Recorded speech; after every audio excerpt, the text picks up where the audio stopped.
Today we have another topic in this series, substitution method of solving linear equations. हम अभी तक linear equation पढ़ रहे थे, तो हमने अब तक देखा है मेथड ग्राफिकल सॉल्यूशन, और उससे पहले जो क्लास थी हमने उसमें देखा है introduction. Now we have another method जिसमें हम लीनियर इक्वेशन प्रॉब्लम को सॉल्व करेंगे. और if you have not subscribed our channel, do subscribe our channel and press the bell icon so that you should get the latest update. तो substitution method में सबसे पहली बात हमको याद रखनी है कि हमारे पास दो इक्वेशंस होंगे. यहाँ पे अब तक हम यही देख रहे हैं कि इक्वेशंस हमारे पास दो हैं and number of variables should be equal to number of equations वाला लॉजिक भी है. तो दो इक्वेशंस होंगे, दो वेरिएबल्स होंगे और हम उनको सब्स्टिट्यूशन मेथड से सॉल्व करेंगे. तो मैं एक क्वेश्चन ले लेता हूँ. This is 7x minus 15y is equals to 2 और x plus 2y is equals to 3. ये हमारे पास इक्वेशंस हैं और क्वेश्चन ये है that we have to solve these two equations by the method of substitution. And substitution का method start करने से पहले हम वही बात देख लेते हैं जो हमने लास्ट वीडियो में देखी थी कि that we have to first of all check the ratios. तो we will be checking the ratios. This is a1 upon a2 is 7 upon 1 is 7 and b1 upon b2 is minus 15 upon 12. Clearly this is the case of a1 upon a2 is not equal to b1 upon b2. That is a case of unique solution. ये बात मैंने पहले बता रखी है. तो ये just आपको चेक करना होता है फॉर योर नीड की, मतलब आप अगर देख लोगे पहले से दैट यू अगर वो रेशियो बराबर नहीं आ रहा है या नहीं आ रहा है या जैसा भी है, अगर उस केस में आप नो सोल्यूशन का केस आ रहा है तो you it is not required that you should be solving the question. You should clearly say that we can not solve the question because it is the case of no solution. अब यहाँ पे हम आगे चलते हैं. ये unique solution है. तो आप क्या करेंगे, सबसे पहले एक इक्वेशन आप लोगे और उसमें से इधर x या y की वैल्यू निकाल लोगे. जैसे अगर आप फर्स्ट सेकंड इक्वेशन लो, this is x plus 2y is equals to 3. तो मैं यहाँ क्या करता हूँ, आप किसी की भी वैल्यू निकाल सकते हो, उससे आंसर में कोई वेरिएशन नहीं आएगा. मैं यहाँ पे x की वैल्यू निकाल लेता हूँ, that is equal to 3 minus 2y. 3 minus 2y. यहाँ मैंने कौन सी इक्वेशन यूज करी है, इक्वेशन 2. अब मैं क्या करूंगा, ये वैल्यू हम इक्वेशन 1 में डाल देंगे. तो हम क्या कहेंगे, putting the value of x in equation 1, क्योंकि हमने 2 से वैल्यू निकाली. अगर हम इक्वेशन 1 से x या y की वैल्यू निकालते तो वो हम इक्वेशन 2 में लगाते. अब ये x की वैल्यू है हमारी, ये इसमें लग जाएगी. तो दिस इज 7 इंटू यहाँ x था. अब x की तो वैल्यू है 3 माइनस 2y, तो दिस इज 3 माइनस 2y. बाकी की value minus 15y as it is equals to 2. ये हमारी फर्स्ट इक्वेशन थी. तो सब्स्टिट्यूशन मेथड ये कहता है that I have to find the value of x और y from the first equation and I will be substituting that value in the second equation.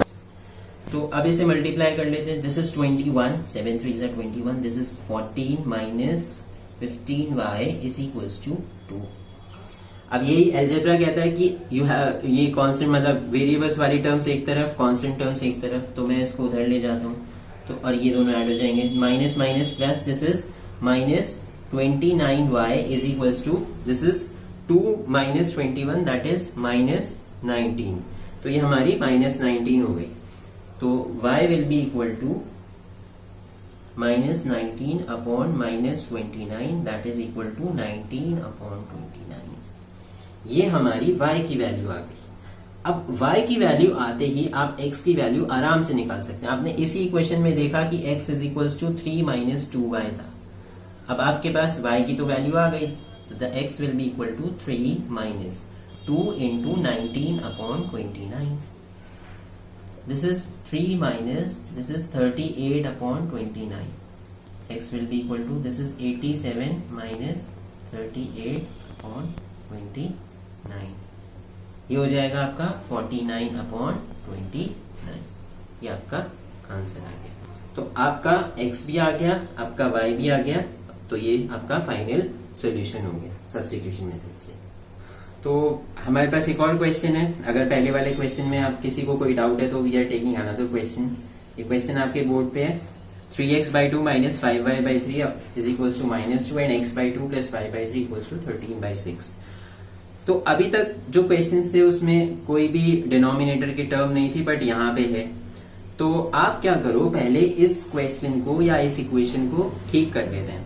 यानी कि अगर आप इसमें देखो तो 2 and 3 का एलसीएम आता है 6। 2 and 3 का एलसीएम कितना आ रहा है 6।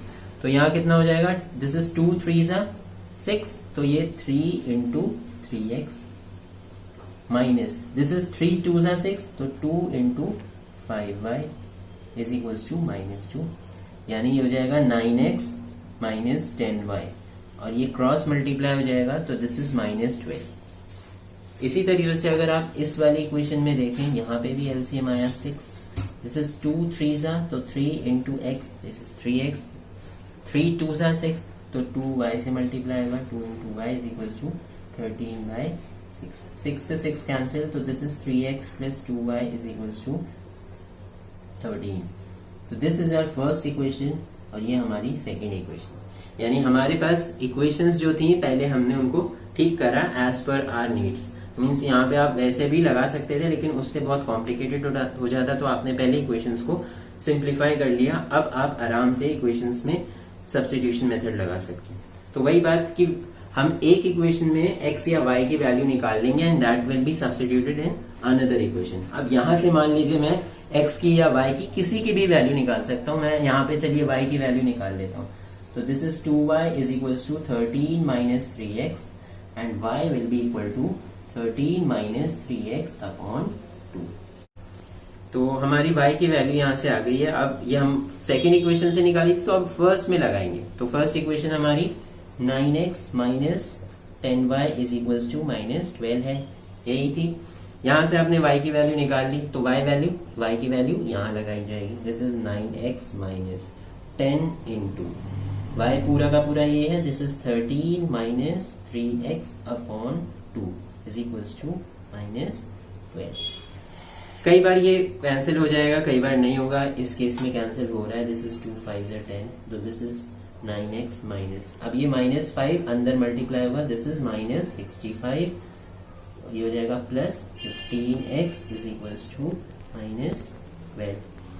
अब अलजेब्रा का basic rule is that x की टर्म्स एक तरफ एंड कांस्टेंट टर्म्स एक तरफ, तो 9x plus 15x is 24x is equals to 65 उधर जाके प्लस हो जाएगा, दिस इज प्लस 65 माइनस 12, तो x will be equal to 65 में से 12 गए, कितना बचा 53 अपॉन 12। ये आपका आंसर है। अब ये x की वैल्यू आ गई, हमने y की वैल्यू यहाँ पर्टिकुलरली निकाल ही रखी है, तो this is 13 minus 3 into x is 53 upon 12 whole divided by 2।